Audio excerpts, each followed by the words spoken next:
O Edição Manhã de hoje, gente, recebe agora aqui nos nossos estúdios, né, o cardiologista Dr. Silvio Giopato. Nós vamos bater um papo, né, para a gente entender melhor como fica o nosso organismo quando a gente come muito, principalmente comidas mais gordurosas, né? Agora a gente está na reta final do ano, é normal aquela comilança toda com a família, né? E geralmente, muitas pessoas que cuidam da saúde o ano todo não estão acostumadas, né, a fazer essas alimentações mais pesadas, aí acaba inserindo também uma bebida alcoólica, né? Isso prejudica o nosso organismo, mas quanto será que prejudica? Doutor, primeiramente, muito bom dia, obrigado por aceitar o nosso convite. Bom dia, Juliana, é um prazer estar com vocês mais uma vez. E esse é um assunto bastante importante, Juliana, porque coisas inocentes às vezes guardam grandes problemas. Quando nós falamos do excesso alimentar, né, para a maioria da população acaba não tendo grande impacto. Mas nós temos que entender que muitas das pessoas que acham que não tem nada têm problemas, às vezes, importantes, que ainda não se manifestaram, né? Então, esses excessos podem ser o gatilho para desencadear algum problema que está subjacente, que ainda está escondido. O consumo alimentar, priorizando alimentos saudáveis, ricos em frutas, vegetais, baixo teor de sal, de gordura, tem que ser 365 dias por ano. Então, as festas de final de ano, as pessoas cometem os excessos, mas aqueles que já trazem hipertensão na bagagem, o diabetes, o colesterol, que já tiveram eventos, ou derrame, ou infarto, essas pessoas estão sob maior risco. Então elas têm que redobrar a atenção delas nessa época do ano, para que elas não cometam o excesso e o que é uma alegria, uma confraternização, se transforme num momento triste, ou de tensão, ou de estresse. Porque pode acabar estragando aí a festa, né? Lembrando que você pode mandar a sua pergunta, né? Você pode participar com a gente aqui no nosso Edição Manhã. A gente vai colocar o telefone aí para você mandar a sua mensagem aí com a sua dúvida, né? Muita gente tem várias dúvidas a respeito, principalmente pessoas que já têm problemas de saúde. Como é que preparar uma comida um pouco mais saudável? Como fazer uma ceia mais tranquila, né? Para essas pessoas que é difícil mesmo resistir quando tá tudo ali na mesa. Então, é melhor pensar antes, né, para evitar qualquer problema aí. Ó, o nosso telefone aparecendo na sua tela. 3112-9078 é o nosso canal de comunicação. Você pode participar aqui com a gente. Se a gente já tiver alguma pergunta aí, a gente já pode colocar aqui para a gente já esclarecendo a dúvida aí dos nossos telespectadores. Vamos ver quais as perguntas que já chegaram aqui para a gente? A gente daqui a pouquinho vai ver aqui a primeira pergunta, né? Porque as pessoas que já têm problemas, né, sabem. Porém, a gente conhece vários relatos de pessoas que não imaginavam que tinham problemas de saúde. A pressão alta é uma doença silenciosa, né? E aí, num abuso, pode surgir o primeiro sinal e de uma forma muito agressiva, né? Pode. É isso, Juliana, que você comentou, é importante as pessoas saberem. Quais são os sintomas da pressão alta? Normalmente não tem sintoma. As pessoas convivem com a pressão elevada durante anos, décadas. E isso vai minando o sistema cardiovascular. E num momento de excesso de sal, consumo de álcool, a pressão acaba subindo. E aí podem ocorrer os acidentes vasculares, que pode ser no território do coração o infarto, no cérebro o derrame. Pode ser ou um aneurisma, que a pessoa também não tem sintomas e pode romper pelo pico hipertensivo, ou desencadear um entupimento de alguma das artérias do cérebro e levar a um AVC. Ou a mesma coisa acontecer no coração. Portanto, essas doenças que trazem poucos sintomas, são subclínicas, a única maneira de você se prevenir é acompanhamento médico. Você tem que ter o acompanhamento médico para fazer o diagnóstico. Segundo, tratamento. O tratamento passa pela alimentação, primeira coisa, redução de sal, e diminuir carboidratos e gorduras, porque isso leva à obesidade, e a obesidade predispõe ou piora a hipertensão. E o consumo excessivo de sal. E aí vem a atividade física. E depois disso tudo, remédio. Então são passos muito importantes no tratamento da hipertensão e que às vezes um deslize pode te levar para uma situação bastante desagradável. E a gente sabe que esses problemas mais graves, né, ocasionados aí pela pressão alta, o AVC ou o próprio infarto, muitas vezes acaba sendo fatal ou deixando sequelas para o resto da vida e sequelas gravíssimas. Agora sim a gente já consegue ver a participação dos nossos telespectadores aqui. Olha só, a Letícia fez a seguinte pergunta.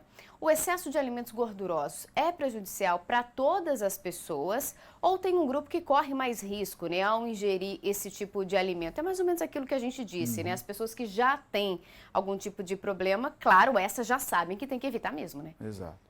Mas nós temos que olhar sobre o seguinte aspecto, Juliana. A pergunta se faz mal para todos ou se é só para um grupo. Não, faz mal para todos. Primeiro, a gordura ela tem um teor calórico muito alto. Então, alimentos gordurosos predispõem à obesidade. A obesidade nós sabemos que é uma doença. É uma doença e precisa ser tratada e ela traz com ela uma série de outros problemas ou agrava outros problemas. A hipertensão e o próprio diabetes. Portanto, alimentos gordurosos faz mal para todos. Nós temos que consumir com sabedoria, com moderação, ok? Agora, aquelas pessoas que já têm uma doença de base, por exemplo, pessoas que já tiveram um infarto, essas pessoas, com certeza, têm o seu perfil de gorduras alterado. Portanto, se ela ingerir muita gordura, também vai contribuir para a elevação dos níveis de colesterol ruins na circulação. E isso vai piorar a doença dela, vai acelerar o processo de progressão da doença aterosclerótica que pode culminar num novo infarto ou num AVC.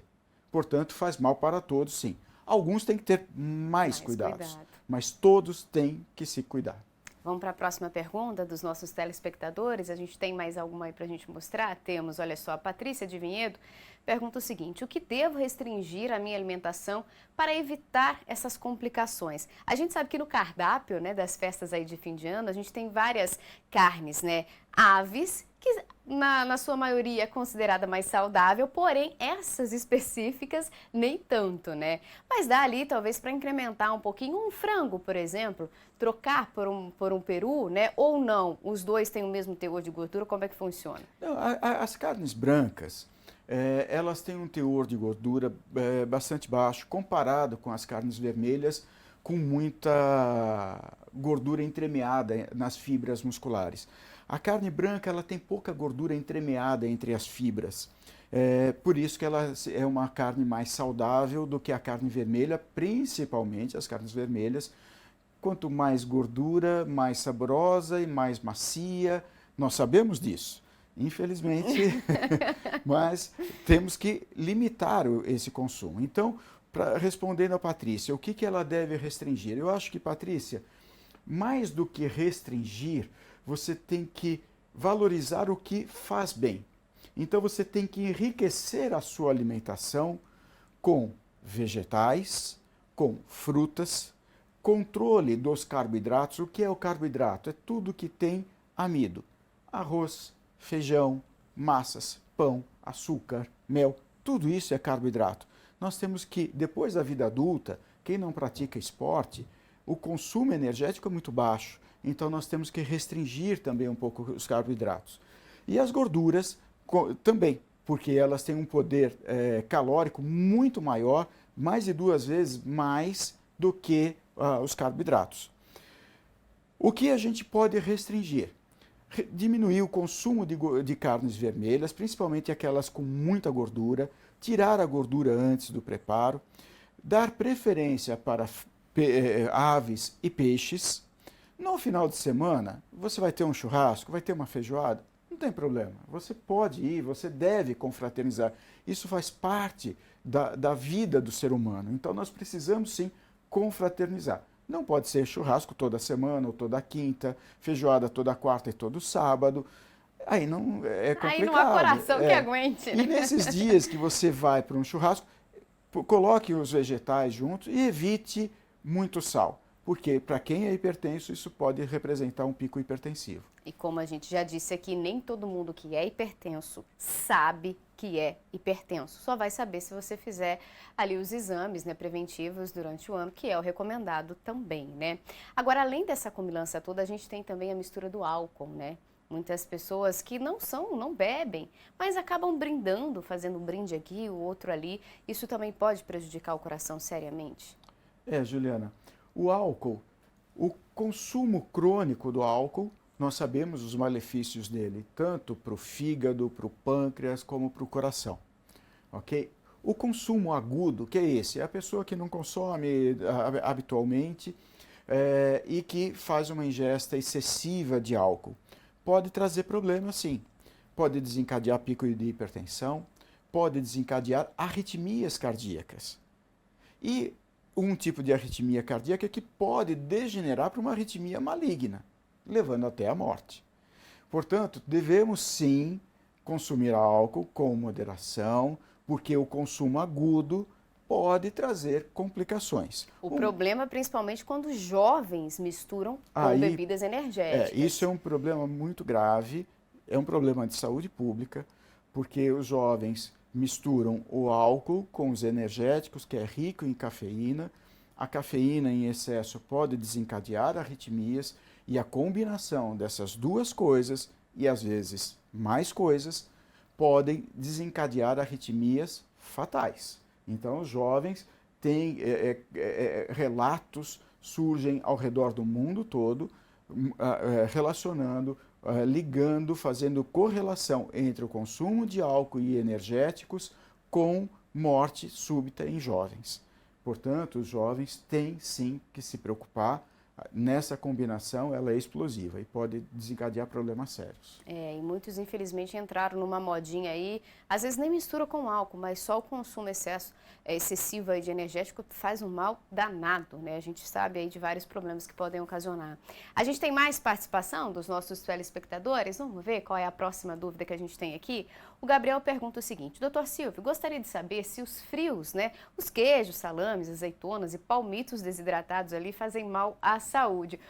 É também aquele petisquinho, né, que geralmente é servido ali antes da ceia e que a gente acaba abusando sem querer, porque você vai comendo, conversando, de repente, principalmente o salame tem bastante gordura, né, e às vezes tem as castanhas ali que também são ricas em gorduras boas, mas em excesso faz mal também, né? É bastante interessante essa pergunta, Gabriel, porque os embutidos, né, os frios, além de gordurosos, eles carregam bastante sal. Então nós temos duas coisas, a combinação de dois elementos, o sal e a gordura.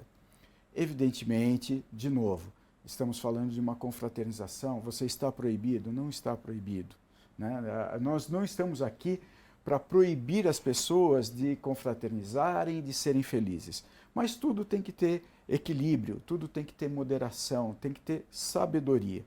Então o consumo de frios, ele também deve ser evitado, porque o que a gente fala para a noite da ceia de Natal, do Ano Novo, ela tem que se reproduzir ao longo dos outros 363 dias, porque essa é a vida. E se a gente permite escapes ao longo dos dias, isso se acumula e é cumulativo. E isso vai trazer problemas lá na frente, principalmente, de novo, para aquelas pessoas que têm uma bagagem, uma predisposição. Então, os embutidos têm alto teor de sódio e alto teor de gordura. Os queijos também, existem os queijos mais saudáveis e os não tanto saudáveis. Os queijos amarelos, vamos falar daqueles não tanto saudáveis. Os queijos amarelos, esses são queijos que têm um alto teor de gordura, que também vai contribuir para a obesidade e para o desequilíbrio do seu colesterol. Palmito desidratado, eu pessoalmente não conheço, Gabriel, mas o palmito é fibra, então ele vai ajudar. As fibras é uma coisa importante, Gabriel, que os vegetais, as fibras vegetais, nosso tubo digestivo não tem a capacidade de digerir a celulose. Então essas fibras vegetais, elas têm a propriedade de funcionar como uma vassoura e ela carrega parte da gordura que nós ingerimos junto e vai ser eliminado. Portanto, num churrasco, a combinação das carnes e os vegetais vai ajudar a diminuir a carga de gordura absorvida, porque ela vai carrear isso junto com ela. Ajuda, então, né? o consumo moderado é permitido e deve ser feito. Agora, vamos evitar os escapes. Esses podem trazer problemas. E os que são hipertensos têm que redobrar a atenção. Mais cuidado. Hoje a gente tem até uma linha, né, de vários alimentos aí com uma menor quantidade de sódio, também para os diabéticos. É preciso prestar atenção nesses detalhes aí. A gente tem mais uma pergunta aqui. Vamos ver qual é a próxima dúvida dos nossos telespectadores. A Paula de Campinas. Por que retenho mais líquido nessa época? Olha, a gente não hidrata direito, né? E aí a gente acaba inchando também por conta dessa comilança toda, né? E o calor também, tudo contribui. E essa retenção de líquido, até faço um adendo à pergunta da Paula, ela é um alerta aí para um problema talvez de uma hipertensão? Existe muito sódio no organismo? É para acender a luzinha amarela ali? Nós temos que olhar, Paula, por vários aspectos. O que a gente entende por retenção de líquido? No verão, nos dias de calor, nós temos uma vasodilatação dos nossos vasos periféricos, que é para aumentar a perda de calor, para que a gente mantenha a nossa temperatura corporal dentro dos níveis adequados. Essa vasodilatação, nós somos seres bípedes, passamos a maior parte do tempo em posição em pé, e a gravidade puxa tudo para baixo, inclusive a água. Então, aquelas pessoas que junto à vasodilatação e uma retenção de líquido, ela vai se acumular nos membros inferiores e vai aparecer os inchaços, tá certo? Mas isso é mais comum nas pessoas que já têm algum problema de saúde. São os hipertensos, ou têm problemas de drenagem venosa, problema das veias, então o sangue tem dificuldade para subir, porque para empurrar o sangue nós temos o coração. Para ele retornar para o coração, nós temos os músculos. E isso nós precisamos caminhar. Então nós precisamos caminhar para que ajude o retorno venoso do sangue para o coração e o ciclo permaneça. Se isso não é feito, ele se acumula e você tem os inchaços, é o que as pessoas chamam de retenção líquida. Mas o consumo excessivo de sal também vai levar a uma retenção maior de sódio, para tentar ser de líquido, para tentar ser eliminado, e naquelas pessoas que podem ter algum problema, alguma redução da função renal, consequentemente não conseguem eliminar isso tudo e acaba tendo essa retenção. Então são várias as possibilidades. É difícil explicar para a Paula exatamente qual é o problema dela, onde ela se encaixa, porque isso tem várias possibilidades para a gente explicar. Mas se ela prestar atenção na alimentação, beber bastante água, fazer exercício físico, se não for nenhum problema de saúde, né? Facilmente isso vai se equilibrar. Se fizer tudo isso, continuar ainda assim tendo problemas, aí, claro, procure um médico para saber, porque pode ter alguma alteração em alguma parte do sistema. Essa questão do fluxo sanguíneo, né? Já ouvi dizer algumas vezes que diz que a batata, a panturrilha, né? Isso. Mais conhecida como batata da perna, é o nosso segundo coração. E que ela acaba ajudando ali, né? A musculatura, a contração da musculatura ajuda a bombear o sangue. Nós acompanhamos vários casos de embolia esse ano. Seria uma das consequências da Covid também. Claro, a medicina ainda vai estudar muito a respeito desse assunto, né? O Maurílio, um cantor famoso, está internado, né, com consequências aí de infartos por conta de um nódulo. Esse inchaço, o excesso da alimentação, né, nesses dias pontuais, pode ocasionar algum problema relacionado a esses coágulos que podem ir tanto para o coração, para o cérebro, para o pulmão? A pessoa precisa ter alguma predisposição para isso. Mas nós temos que entender que a embolia pulmonar, a formação de coágulo em alguma parte do sistema das pernas ou na região da pelve, que se desprende e vai para o pulmão, tá? Essa é a embolia pulmonar, então é um coágulo que formou em alguma parte, normalmente nos membros inferiores, ele se desprende, viaja e vai parar no pulmão. Como é o caso do Maurílio, não sabemos exatamente, eu sei que foi uma embolia pulmonar, não sei mais detalhes, mas em algum local esse coágulo se formou e ele se deslocou e foi se alojar no pulmão, trazendo graves consequências para ele. Pois bem, o que é que leva à formação desse coágulo? Tem três coisas que participam na gênese da formação do coágulo. Uma é a viscosidade do sangue, a outra é a inflamação e a outra é um estado pró-trombótico. Então, pessoas com doenças, por exemplo, câncer, ele tem uma propriedade pró-trombótica. Ele inflama, a pessoa tem um estado de inflamação maior e altera a viscosidade. No inverno, por exemplo, você bebe menos líquido, o seu sangue fica mais viscoso, é causa de infarto, predispõe a infarto. Nessas épocas, você ingerir muito sal, muita comida gordurosa, pode, em alguma pessoa que tem uma predisposição, contribuir para um estado pró-inflamatório, por conta das gorduras, para um estado de hiperviscosidade, por conta do sal e outros elementos, e isso, naquela pessoa que tem uma predisposição, pode ser várias, desencadear isso. Então, de novo, uma comemoração para uma determinada pessoa, não estamos falando em populacional, mas geral, em pessoas que têm predisposição para isso. Pessoas que têm varizes em membros inferiores, aquelas varizes grossas, são pessoas de maior risco. Pessoas que incham muito a perna, que já mostra que tem dificuldade de drenagem venosa, têm maior risco. Pessoas que têm algum tipo de câncer, têm maior risco. Então, nós temos que estar atento a isso. Temos que tomar cuidado, né? Gente, a gente ficaria aqui horas, né, conversando com o Dr. Silvio, que além de todo o conhecimento também, né, traz pra gente essa tranquilidade na explicação, porque é um assunto que deixa todo mundo tenso, né? Ainda mais nos casos que a gente viu acontecer durante esse ano todo, mas é uma forma aí mais tranquila de fazer o alerta para você de casa. Vá se confraternizar, vai curtir aí as festas de fim de ano, mas com consciência. Não precisa exagerar, né? Depois passa até mal porque come muito. Então, aproveite aí, converse mais, né? Se alimente só o suficiente. Isso para todos os dias, tá? Mas alerta aí para esse finalzinho de ano aí, para você não exagerar, tá bom? Cuidar da saúde todos os dias. Não dá para tirar folga disso. Exato. Doutor, obrigada, viu, pela sua participação aqui com a gente. Seja muito sempre bem-vindo. As portas estão abertas sempre. Juliana, eu agradeço demais o convite, é sempre um grande prazer. Eu acho que a sua última frase é a parte mais importante de tudo que nós falamos. Regularidade. Tem que ser todos os dias, porque a saúde ela tem que ser cuidada todos os dias, não é um dia, são todos os dias. Eu acho que essa é a parte mais importante de tudo que nós falamos aqui hoje. Exatamente, né? E não dá para você pedir para alguém fazer isso para você. Exato.